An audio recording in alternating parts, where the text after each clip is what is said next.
नमस्कार मंडळी, श्रद्धाज रेसिपी मध्ये तुम्हा सर्वांचं खूप खूप स्वागत। मी आज बनवणार आहे हरभऱ्यापासून फुटाणे। तर इथे मी अर्धा किलो हरभरे निवडून घेतलेले आहेत।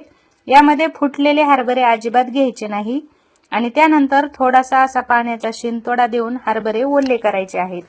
जास्त पाणी नाही टाकायचं, अगदी थोडासा पाणी घेऊन त्याचा शिंतोडा मारून अशा हरभऱ्याला सर्व पाणी लावून घ्यायचं आहे। तर पहा, इथं मी ताटात पाणी लावून घेतलेले आणि ही वाळू कढईमध्ये गरम करायला ठेवलेली। चुलीवर मी फुटाणे बनवणार आहे। तर वाळू आता गरम झाली की त्यामध्ये हे हरभरे टाकायचे। तर पाणी लावून हरभरे मी 10 मिनिटासाठी ठेवलेले होते। त्यानंतर ही वाळू आहे नदीची, तर ही वाळू मी चाळणीने चाळून घेतलेली आहे आणि जी खाली वाळू बारीक राहते ना, ती वाळू स्वच्छ धुवून वाळवून घेतलेली आहे। फुटाणे भाजण्यासाठी जर वाळू घ्यायची असेल ना तर चाळून घ्यायची, कारण मोठी मोठी वाळू चाळणीमध्ये फुटाण्यासोबत राहते। ही बारीक वाळू आपोआप गळून जाते आणि फुटाणे चाळणीमध्ये राहतात। तर इथं पहा, हरभरे टाकल्यानंतर असं थोडंसं हलवत राहायचं आहे। वाळू गरम झाली की बरोबर हरभरे आपले फुटायला चालू होते। तर आता इथं हरभरे फुटत आहेत।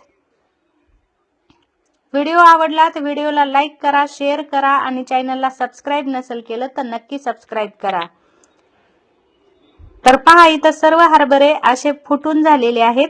जोपर्यंत सर्व हरभरे फुटत नाही तोपर्यंत उलथण्याने हलवीत राहायचं आहे। त्यानंतर ज्या चाळणीने वाळू चाळली होती तीच चाळणी घ्यायची आणि त्यामध्ये हे भाजलेले फुटाणे टाकायचे आणि चाळणीने अशी सर्व वाळू खाली पडती ती काढून टाकायची आणि फुटाणे एका साईडला राहतात। तर या पद्धतीने मी सर्व फुटाणे भाजून घेतलेले आहेत। तुम्ही सुद्धा असे फुटाणे तुमच्या घरी नक्की भाजून पहा।